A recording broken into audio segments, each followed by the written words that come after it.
Bonjour à tous, nous commençons aujourd'hui une nouvelle Maseret, la Maseret Shabbat, premier Perek, la première Mishnah, Perek Aleph, Mishnah Aleph. Le Tana de la Mishnah commence notre Maseret avec l'interdiction de porter pendant Shabbat. Comme nous allons le voir par la suite, le Tana va choisir l'ordre suivant. Il commence par ce qui est interdit avant Shabbat, ensuite l'allumage des veilleuses de Shabbat, et petit à petit, on rentrera dans les interdictions de Shabbat même.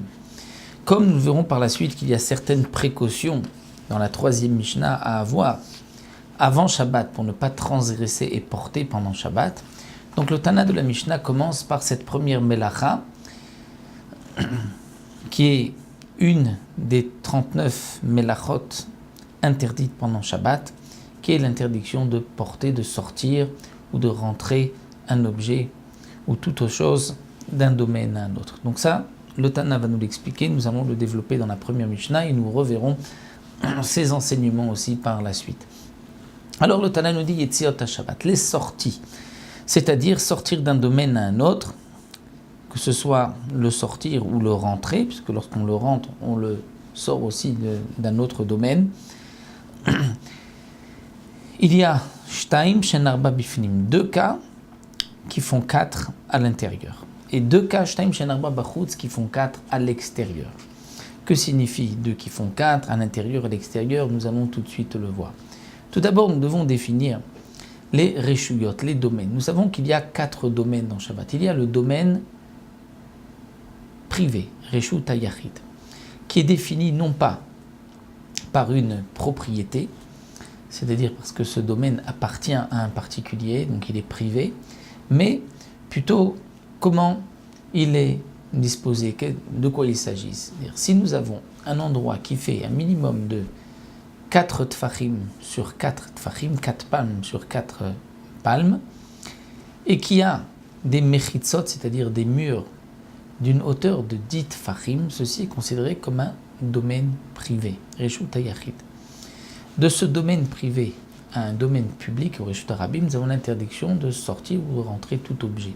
C'est Reshut HaYachid, Reshut HaRabim. Donc le Reshut HaYachid est toujours défini par 4 sur 4 et une hauteur de 10, que ce soit un muret donc qui est haut de 10 tfachim, 10 palmes, et qui est large de 4 sur 4, c'est aussi un Reshut HaYachid au-dessus, même s'il se trouve au milieu de la rue.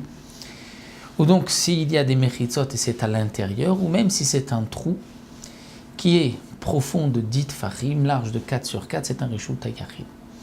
Le reste, c'est Reshut HaRabim. Nous avons aussi un endroit qui est appelé Carmélite, c'est-à-dire un endroit qui, Minatora, d'après la Torah, est en vérité un domaine ptor, patour, où il n'y a pas d'interdiction de sortir de ce domaine à un autre, mais les Chachamim ont fait une gzera, décret, parce qu'il ressemble à un Reshut HaRabim, donc on lui a donné certains dinim, certaines halachot du Reshut HaRabim, comme ça nous le verront par la suite dans notre Maseret. Et le Makom Tor, c'est l'endroit patour où il n'y a pas d'interdiction de porter de ce domaine à un autre domaine Minatora. Nous verrons Midi Rabanan quel est le din. Donc pour l'instant, le Tana nous parle simplement des 2 Reshuyot habituels, Reshut HaYachid, on va dire une maison, et Reshut HaRabim, la rue.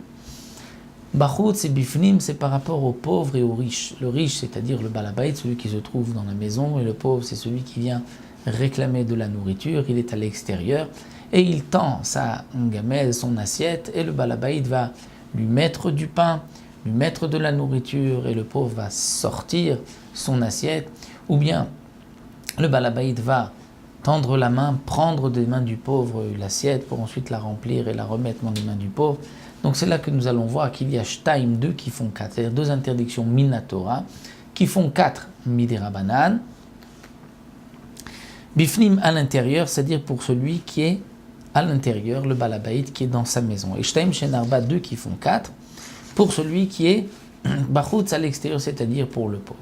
Un autre point important avant de commencer tout de suite l'explication de la Mishnah, c'est que pour transgresser Shabbat, porter, c'est-à-dire faire d'abord Akira, c'est-à-dire prendre un objet d'un domaine, ensuite le déplacer d'un domaine à un autre et le poser dans l'autre domaine.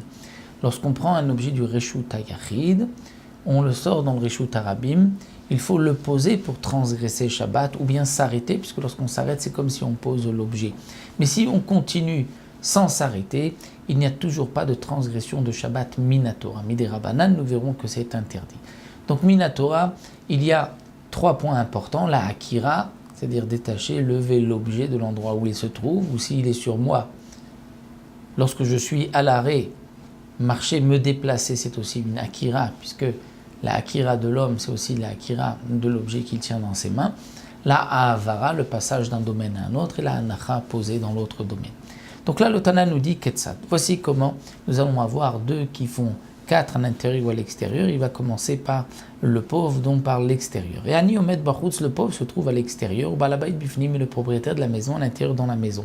L'un est dans le Reshut Harabim, l'autre dans le Reshut Hayachid. Pachat et Ani et Yado Lifnim. Le pauvre tend sa main à l'intérieur. Venatan, l'étor Yado shel Balabait. Il va poser son assiette dans les mains du Balabait. Donc il a fait la Akira, elle a pris l'assiette du domaine public, il la rentre à l'intérieur du domaine privé et il la pose dans les mains du Balabait. Donc il a fait Akira et Anacha. C'est le pauvre qui est Chayav et le Balabait, lui, n'a rien fait. Ou bien le contraire, le pauvre a pris des mains du Balabait, il lui propose un pain. Donc le pauvre tend la main, il prend ce pain, donc il fait une Akira du domaine privé, il le sort et il le pose dans le domaine public. Donc il a fait une anacha, il y a une transgression de Shabbat et ani chayav balabait patour. C'est le pauvre qui est chayav parce qu'il a fait akira et anacha. Dans un cas, il a fait une achnasa, il a rentré dans le domaine privé, et dans l'autre cas, il a fait une yetzia, il a sorti du domaine privé, et le balabait est patour parce qu'il n'a rien fait. Lui n'a pas participé à la melacha, même s'il a tendu le pain ou il a tendu la main pour recevoir l'assiette, lui n'a pas fait ni de akira, de anacha, il est patour. Dans le contraire, lorsque c'est le balabait, donc pour celui qui est à l'intérieur. Pachat balabait et yadou lachut, c'est le balabait tend la main à l'extérieur. Venatan etor yado shelani, et il pose donc un pain dans la main du pauvre. Donc c'est le balabait qui a fait la akira dans le domaine privé. Il sort le pain dans le domaine public et il pose le pain dans les mains du pauvre. Donc il fait akira et anacha. Oshnatal mitocha viechnis, ou bien il a pris une assiette des mains, une gamelle de main du pauvre et il la rentre pour la poser ensuite dans le domaine privé. Donc il a fait la akira la anacha, il a fait une hachnasa, il a rentré. Là c'est balabait chayav, ani patour, le balabait est chayav et le pauvre est patour parce que le pauvre n'a rien fait. Donc le Tana au passage vient nous enseigner cette halakha, bien que le riche veut ici, le balabait, accomplir une mitzvah, de lui donner de la tzedaka. Donc on voit que malgré tout il ne faut pas faire une transgression de Shabbat lorsqu'on veut accomplir une mitzvah si importante que la tzedaka. Pachat et ani et yadou lifnim. Maintenant voici les cas qui sont midei Rabbanan, c'est-à-dire lorsque le pauvre ou le riche n'ont fait, le balabait n'ont fait qu'une partie de la melacha. Pachat et ani et yadou lifnim. Le pauvre tend la main à l'intérieur. Venatal balabait mitocha. Et le balabait a pris l'assiette des mains du pauvre. Donc le pauvre a pris l'assiette du domaine public, donc il a fait une akira, la avara, il l'a passé du domaine public vers le domaine privé, il l'a rentré, et c'est le balabait qui a terminé en prenant pour poser dans le domaine privé. Donc là, il y a eu la participation des deux, le pauvre a fait la akira, le riche a fait la anacha, là les deux seront pturim. Oshnatan et tocha veotzi, ou bien le balabait a mis du pain dans la main du pauvre et c'est le pauvre qui a sorti. Donc là c'est le balabait qui a fait la akira et le pauvre qui a fait la anacha. Shneim pturim, les deux sont dispensés, c'est-à-dire sont dispensés de transgression de Shabbat. La transgression de Shabbat est punie par ce qu'il a lapidé pour celui qui transgresse volontairement lorsqu'il y a des témoins et qu'il y a eu un avertissement. Et lorsque quelqu'un transgresse Shabbat sans faire exprès, il avait oublié que c'était Shabbat ou il ne savait pas que cette melacha était interdite, dans ce cas-là, il devra apporter un korban khatat. Lorsqu'on dit patour, cela signifie qu'il n'y a pas de korban khatat, mais bien sûr assour. Nous n'avons pas le droit de faire une melacha à deux de cette manière. Pachat balabait et yado lachutz. Donc voici encore 2 autres cas où le balabait tend la main vers l'extérieur. Venatal, et donc il avait un pain dans la main, donc lui a fait la akira. Venatal et anim mitocha, et le pauvre a pris le pain des mains du balabait, donc ça c'est le balabait qui fait la akira, le pauvre la anacha, ou le contraire, Jonathan et Tocha vichnis, le pauvre, on va dire le balabait qui a tendu la main à l'extérieur, et là c'est le pauvre qui lui a posé dans sa main son assiette, et le balabait qui rentre l'assiette et qui la pose dans le domaine privé.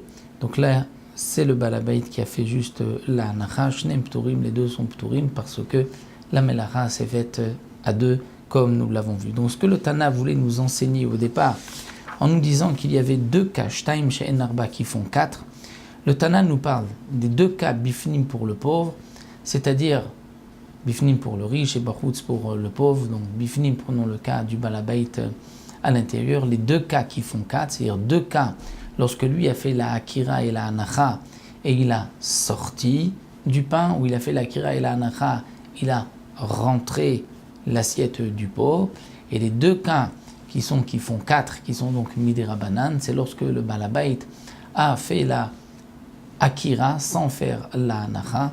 Donc lui a fait la akira, le début de la melacha, en prenant l'objet et en sortant la main, mais c'est le pauvre qui l'a pris de la main du balabait et donc qui a fini la melacha. Ou bien lorsque le balabait a pris des mains, a pris, on va dire, du pauvre qui avait rentré donc là c'est eu encore une anacha du balabait. Donc il nous faut deux akirot du balabait, puisque Shtaim qui font Shem Arba, donc c'est dans l'autre cas où c'est le balabait qui aussi a fait la akira, qui a posé dans les mains du pauvre, et le pauvre qui a sorti la main.